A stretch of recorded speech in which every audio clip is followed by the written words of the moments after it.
this, that burger finger, come and get this.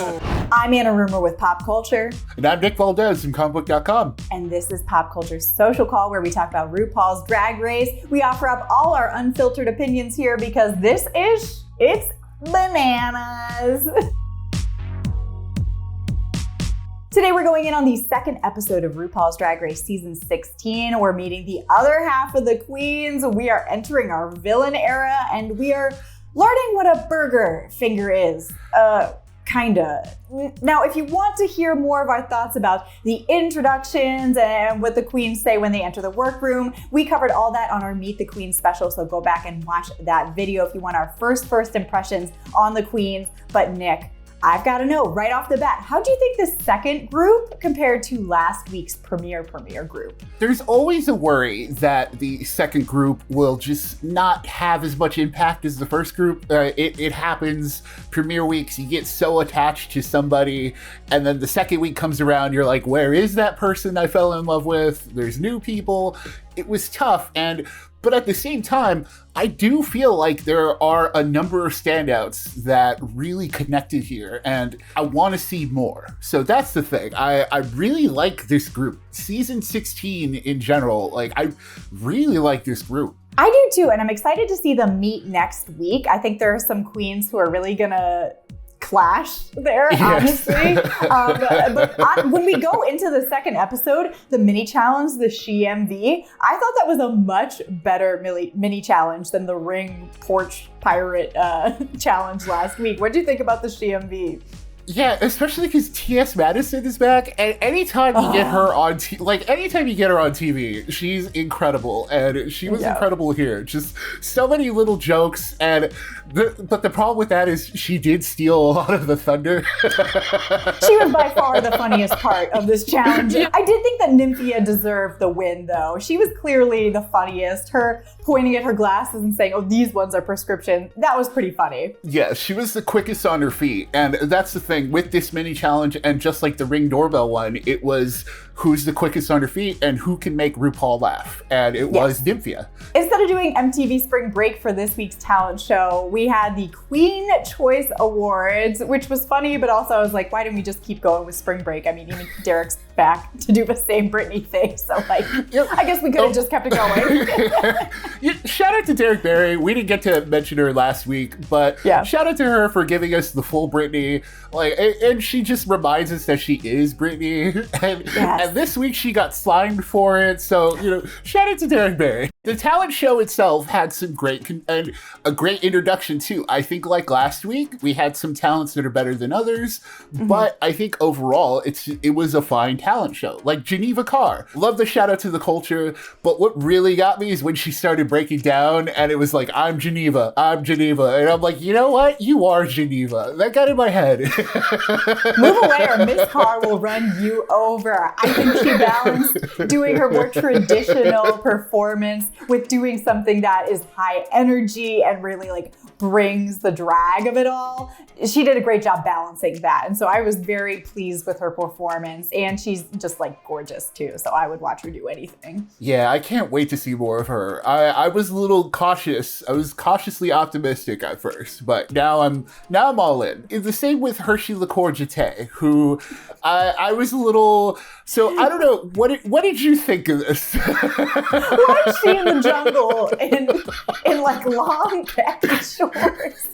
It's giving Dora the Explorer. But then she was whipping her hair around. The song was funny. I stand. I just don't know if I get. Yeah, that's why I was so off. I'm like, okay, is this outfit going to be a reveal? Are we, I think I was just hung up on the look, but she had a fun time. No, you know who I was actually really pleasantly surprised with? Plasma. Now, I love a queen who can kind of do that old-timey, old Hollywood thing, but I always am a little nervous that they can't find another avenue from that. I feel like they get stuck there sometimes, but her talent show was very varied. It showed that she's got a lot to do. She came out, she did a little burlesque, she did a little lip syncing, singing, and then she did celebrity impressions. Now, was it my favorite performance? No, it was a little too much. And also, if you're doing a celebrity impression, you shouldn't have to announce who it is before you do it. That's just my own personal thing. But yeah, it felt like a nice dinner theater. What did you think? Yeah, I feel like she's clearly polished, and I feel like this is the performance she gives like every night on her own, right? But I think the time was against her, because she had to do so much within a short amount of time. It probably would have benefited her to actually edit one of those things out, like the impressions. I think we could have did without the impressions, and I would have been fine. Yeah, also, I never need to hear another Jennifer Coolidge impression in my entire life. I'm sorry. I'm done. We can all do it. It's fine. It's not that hard. You know who I'm not sick of, though, is 𝐿. She comes out and does this like beautiful Taiwanese dance with this sleeveography. I hope I'm not being dramatic, but I literally got goosebumps watching it. It was so beautiful, and the sleeves, like the way she controlled them through the air, you can tell that she really is very practiced in this art form. I loved it. Yeah, every time we get to see a cultural dance and one of these queens actually show off like how skilled they are in this type of area, it's fantastic. The only thing is they never win. And unfortunately, seeing the talent, it's like it's great. It's just, it's one of those things where it's like, I wish this wasn't a Drag Race talent show and just like a talent show, because she would have won. But it's like, no, when you're up against queens doing the wackiest of things, it's almost too gorgeous. I don't know. It's hard to explain, but it's just unfortunate. But it's great. Now this next performance has been kind of a polarizing one, and I'm curious to see where you fall with it. It's Megami. She comes out and starts to lip sync to Four Non Blondes, What's Going On, and then eventually holds up a sign asking people to support drag and drag performance and queer people at the polls. What did you think of this talent? In terms of lip sync performance, great face. Everything else, unfortunately, just did not meet the mark of a talent show here. Because while lip syncing is great, it's one of those things where that's just kind of the baseline.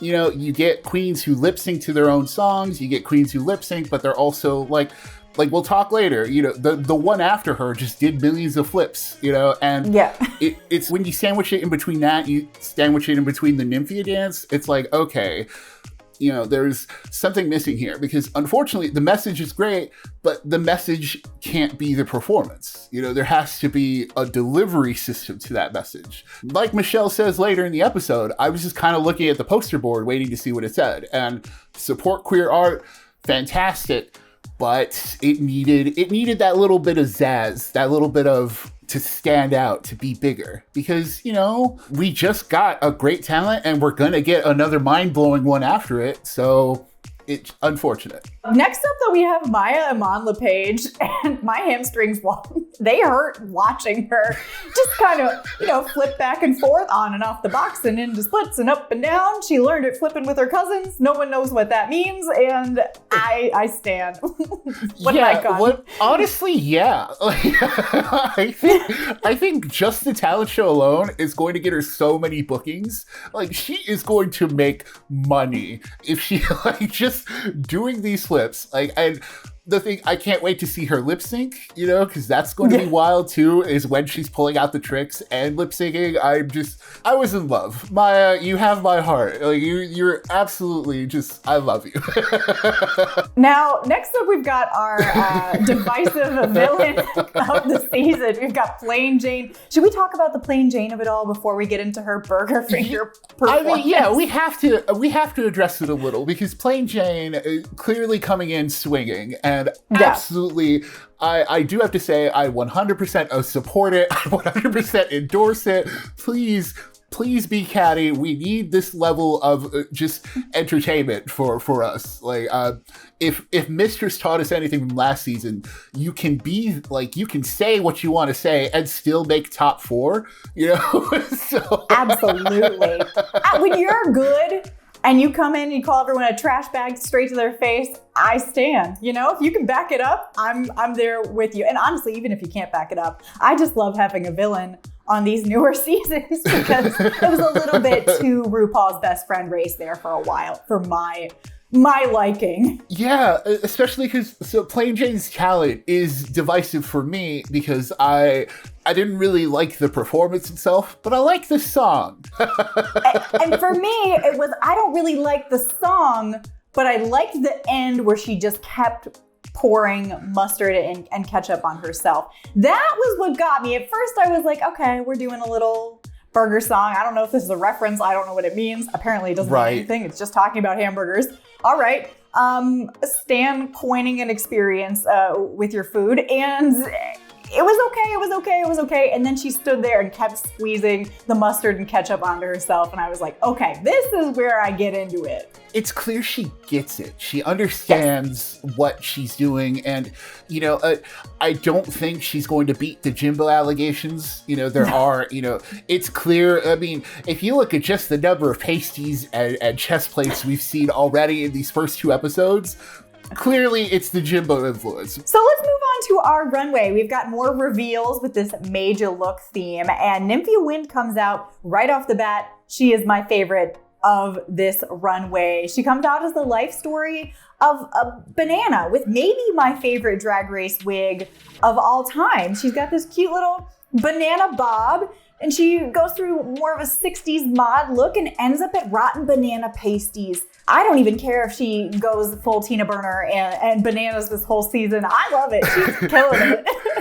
That was my one worry. Is she going to go, are we getting yellows and bananas with everything? And the thing is, if we do, that might run thin. But if she's as creative as she was here, I don't think that's a problem, because even the banana wig, not only was it a bunch in itself, styled, but it had the little brown tips at the end of it. Oh my God. The details are really what set her apart. And she's clearly got a sense of humor about everything that she does too, which is just, that's so drag for me, is the rotten banana peel pasties. That's art for me. Then you have 𝐏𝐿𝐴, who has the chocolate to go with the banana, right? I do wish we got a little more of the first look. I wanted to get a better look at that coat or blanket or whatever it was, because it had the Hershey bar covering, the golden Wonka wrapper kind of thing. But, I'm glad to see that we get the look after, which is this, I don't know, school principal kind of chocolate dress that looks incredible on her. Oh my God. Now see, this lends credence to my critique, which was I didn't know that there was a chocolate wrapper because we barely got to see her first look. She just immediately revealed, and I was like, wait, what did we reveal from? I would like to see that. But then I saw that dress on her, and I said, oh, actually, never mind. This is the most perfect dress to ever exist on anyone. That color looks fantastic on her. That leather pleather material, the sleeves. Only critique, and Michelle said this later, so I'm not crazy. I wish it had been longer. It's just an awkward length, but who cares? I was just stunned looking from head to mid torso. She looked really beautiful. I didn't even notice the length was an issue. That's how good it was. I didn't even clock that at all. So, just kudos to Hershey. This was a great look. And it's the same I can say for Plasma, who now I'm super surprised. I'm oh, so you have ideas. Yes, this gives me hope for her later in the season, because she's not just immediately coming out in that first entrance look, which is 2 steps away from a Broadway costume. She comes out as this cute little tomato pincushion. She reveals to these cute little pedal pushers and then the pasties. I mean, it really is the season of pasties though. But I just loved all of this. Even her pin hair, very conceptual, very cute, very well executed. And it was also fun in that way that I didn't know what was going to be the reveal. I didn't know where it was going to detach, what the final look was going to be. And so, when you see the interest look, you see the final look, just great path getting there. Just great Plasma. I'm going to keep an eye on Plasma. So she's still a lot to impress. On the other hand, we've got Maya on the page, who comes out coat to swimsuit. We've seen it. Of the 2 coat to swimsuit or towel to swimsuit reveals, though, we've seen in this premiere, this is the better one. I don't know. I was gonna say the exact same thing. This is my favorite of the 2 bathing suit reveals we've gotten this season. She's cute, so she's cute. We like her. She flips so much. We love that. Next down the runway, we've got Geneva Carr, who does this Mario to Maria reveal. And it was a really fun reveal, just like technically. I love that she didn't leave anything on the floor. That's always an indicator of like a lot of skill with a queen. But this wasn't my favorite look either way. She looked pretty.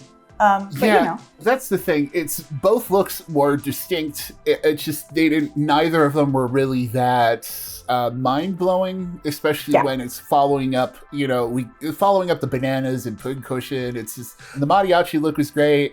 And the second look is giving very like Disney princess kind of vibes. And I do love it. Great colors, but it's tough because it's more about the technical aspect of being within the same outfit and not, and so and unfortunately it's not really visually stunning, but it is a great piece of art just getting there. Now, speaking of art, we've got Megami who comes up next. I know she's a cosplayer, so I was really excited to see what this was.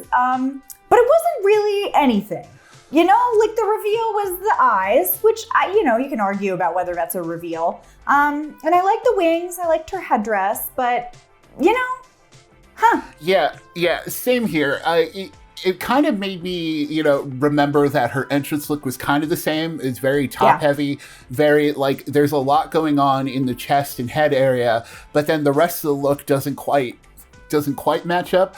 And it's the same here where there's so much going on with the headpiece and the hands, and don't call that a reveal. That is not a reveal, especially when we see the hands already. Like we saw her as soon as she came out, we saw the eyeball hands. So you can't Pan's Labyrinth out of this. Like, no, we need a reveal. That needed to go somewhere. Finally though, we've got Plain Jane, and she comes out with something that I find very interesting, but I don't know if I like it. I don't know. Yes. So she comes out with this kind of like ice queen. She says it's Romanov dynasty.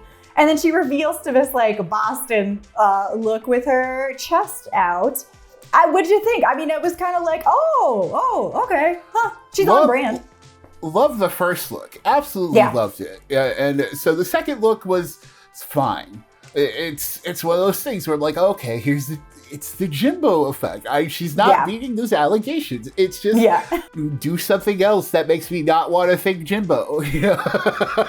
Like I get it, but it's just like, do I think it's particularly interesting or funny? Not really. I don't know. Well, at the end, we've got our Rate the Queen twist, and everyone goes pretty straightforward except for Plain Jane, who goes full villain mode and throws people at the top who did badly, throws people who did well, like Nymphia at the bottom. I loved watching that. That was very funny to me. Absolutely. Play this game. That's the whole point, right? Like you play the game, and I can't wait to see her interact with the others. I think that's the thing. It's because of that, Plain Jane does make it in the top 2 with Geneva Carr, which is a very fair top 2 anyway. Like, I probably would have put Nymphia there, but also, like I said, those talents don't win the talent shows. And you're very correct, yeah. So this is a very fair top 2 either way, and Plain Jane does win the lip sync to Becky G's Shower. Isn't a great lip sync song, I will say that straight out, but I don't think she won it out of talent. I think it's more just the mishap. This wardrobe malfunction totally won her the lip sync, because I could barely watch Geneva do anything. I was just zeroed in on what was going on with Plain Jane there. tough to look away from.